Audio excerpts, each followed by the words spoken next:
Instituti i Krimeve të Kryera gjatë luftës në Kosovë ka hapur konferencën e dytë shkencore ndërkombëtare për traumat e luftës në Kosovë. Kryeministri i Kosovës Albin Kurti tha se përballja me të kaluarën dhe dokumentimi i së vërtetës janë themel për drejtësi dhe përforcimin e shtetit.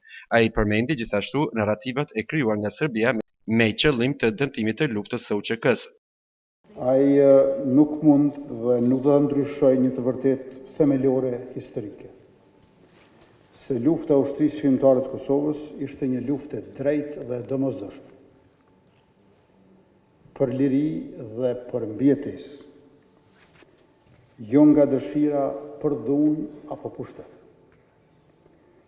Ajo ishte përgjigje ndaj një regjimi shtypës, ndaj represionit sistematik deri në apartheid dhe mohimit të drejtave themelore të popullit tonë deri në gjenocid.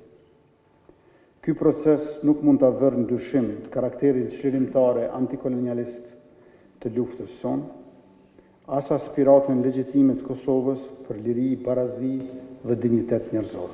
Nga ana tjetër, drejtori ekzekutiv i Institutit të Krimeve të Kryera gjatë luftës në Kosovë, Ade Hetimi, tha se konferenca e dytë është dëshmi e përkushtimit për të thelluar dialogun shkencor dhe zgjeruar perspektivën për hulumtimet e krimeve të luftës. Dhe dëshmi e përkushtimit tonë për ta thelluar dialogun shkencor, për ta zgjeruar perspektivën e hulumtimit mbi krimet e luftës. Diskutimet që do të zhvillohen gjatë këtyre 3 ditëve synojnë të ofrojnë analiza të thelluara, qasje ndërdisciplinare dhe reflektime kritike mbi pasojat afatgjata të luftës.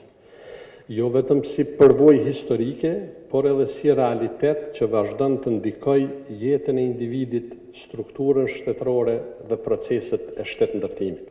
Në këtë mënyrë, konferenca jonë synon që të dokumentojë të kaluarën dhe të kontribuojë në prodhimin e njohurive të reja të krahasueshme në nivel ndërkombëtar.